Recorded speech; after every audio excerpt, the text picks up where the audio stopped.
Good afternoon. I'm David Deal, a student at Grand Canyon University. This is a research proposal for my professional capstone, and the topic will be treating PTSD within the first responder and veterans community using psilocybin-assisted therapy versus therapy alone. The APA defines post-traumatic stress disorder as a psychological disorder which can occur in individuals who experienced or witnessed a traumatic event or been subjected to a series of traumatic events. My population of interest for this study will be what I've termed as guardians. Guardians are going to be those people who intentionally put themselves in traumatic environments in order to serve and protect others. Rates of PTSD in the lifetime for the general population ranges anywhere between 7 to 12% of the population. That's as compared to first responders and veterans, where there's a significantly higher likelihood of experiencing PTSD. For law enforcement officers, the diagnosis of PTSD within a lifetime ranges between 6 to 32%.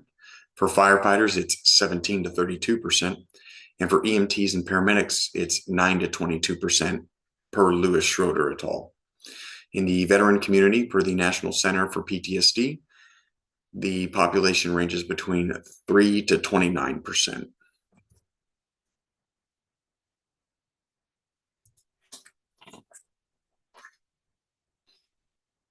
The U.S. Department of Veterans Affairs has been researching the benefits of psychedelics and PTSD treatment in conjunction with therapies such as cognitive behavioral therapy. This has been the case because there are populations that have been shown to be resistant to cognitive behavioral therapy, SSRIs, exposure therapy, and other things. And for this reason, we're starting to see more studies looking into the benefits of psychedelic assisted therapies. Psilocybin, in particular, has been shown effective in treating depression, anxiety, and substance use, according to Moreland and Woolley. There's promising research in the efficacy of reducing PTSD symptoms through psilocybin-assisted therapy. Moreland and Woolley believe psilocybin-assisted therapy could be effective in treating PTSD due to psilocybin's ability to create positive changes in personality, enhance one's feelings of connectedness. Of particular note for me, increase a person's openness, and then facilitate fear attenuation and induce emotional breakthroughs. Research question and hypothesis. My research question is, does psilocybin-assisted therapy combined with cognitive behavioral therapy treat PTSD more effectively than cognitive behavioral therapy alone?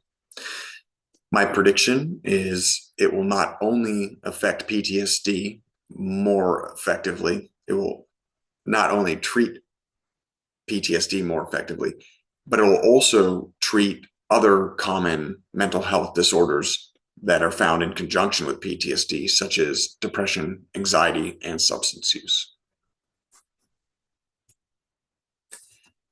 For my literature review, I reviewed a study by Muhammad et al., which looked into the efficacy of psychedelics. They did express concerns for individuals who are not receptive to cognitive behavioral therapy, SSRIs, or prolonged exposure therapy.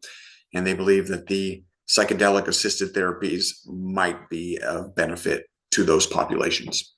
Ziff et al. Explains that many newer studies are showing the effectiveness of treating depression, addiction, and end-of-life mood disorder utilizing psilocybin. However, while psilocybin is very low risk for addiction, it is still not a drug that can be utilized by a person to treat themselves. It requires a structured and well-supervised environment. Continuing with the literature review, I also made sure not to only look at studies that support my beliefs, but reviewing the Keisley et al. Study, they presented findings which showed MDMA and psilocybin-assisted therapies had low certainty of evidence for being effective in treating PTSD. While that's not necessarily what I want to hear, there was also a portion in there that's explained the potential promise for treating PTSD in selected groups. And based on what I'm looking at, I believe that the Guardian group could fall within that particular selected group where there will be benefits when they don't see benefits utilizing other treatments. For the methods and data collection, this study will be a quantitative study. It'll require a two-way repeated measures ANOVA analysis. My dependent variable is going to be the CAPS-5 score. The CAPS-5 score being the clinician-administered PTSD scale per the DSM-5, which does require a clinician to assess the participant. The two factors that we'll be looking at will be the experimental group, which uses the psilocybin-assisted therapy in conjunction with cognitive behavioral therapy. And then the second factor will be the control group that solely utilizes cognitive behavioral therapy. This will require 60 to 90-minute therapy sessions with a licensed clinician. And then it will require for the psilocybin-assisted therapy group 1 to 2 6 to 8 hour psilocybin administered sessions, according to Moreland and Woolley. For data collection continued, the participants are going to be first responders and veterans with diagnosed or self-diagnosed PTSD.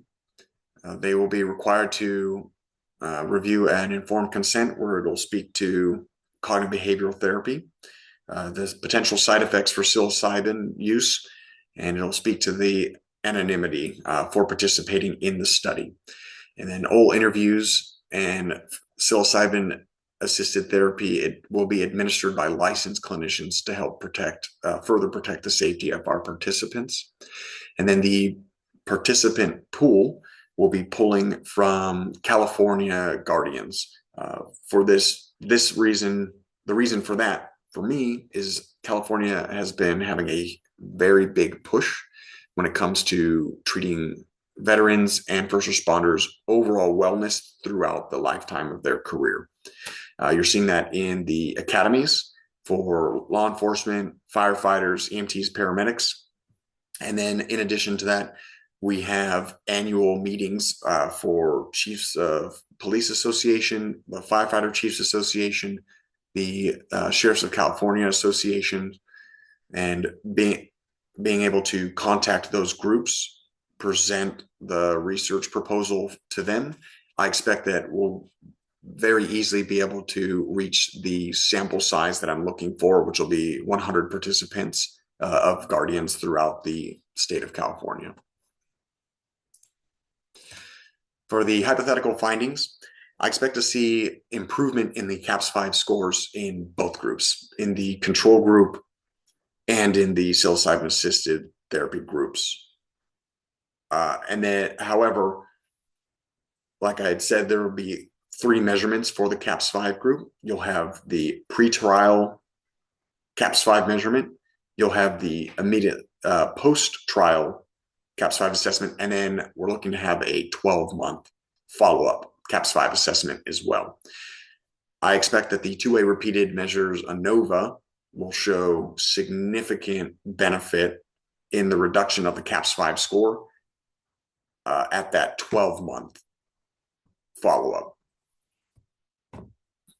by comparison between the psilocybin-assisted group and then the control group.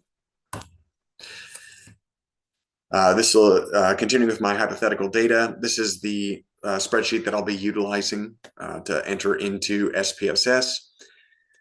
Here you'll see we have the group listed on the leftmost column. That's just going to be, the group names will be simple. It'll be the PAT group, and then it'll be the CBT group, just to differentiate between those two. And then as I was speaking to, you'll have the pretrial score, the post-trial score, and then that 12-month follow-up score. I expect that the output will show a marked difference between the PAT group and the CBT group at that 12-month follow-up. And this is in particular because of the significant positive personality changes that have been shown through psilocybin use. For future research, I'd like to determine the efficacy of psilocybin-assisted therapies in populations resistant to CBT, prolonged exposure, and SSRIs. I'd also like to see if there's a correlation between PTSD reduction utilizing psilocybin-assisted therapies and suicidality. And then I'd like to see if the psilocybin-assisted therapy is also applicable to other populations experiencing PTSD, such as victims of sexual assault. In conclusion, given my personal experience, I know it's difficult for veterans and first responders to ask for help. We are seeing that shift as we focus more on the wellness of our first responders and veterans through their career. But even in the ones that do ask for help, it still may prove difficult for them to accept that help. Given the positive effects of psilocybin, such as increasing openness, emotional breakthroughs, and treatment of depression, anxiety, and substance abuse, I predict the psilocybin-assisted therapy will allow veterans and first responders to fully embrace cognitive behavioral therapy. And then the psychedelic-assisted therapy is still new. It is exciting based on the studies that I've seen. And we're starting to see states such as Oregon and Colorado actually allow psychedelics for medical interventions. Then California, and I believe it's 3 or 4 additional states, have legislation on the books to also approve psychedelics for medical interventions. These are my references. This is page 1 and page 2.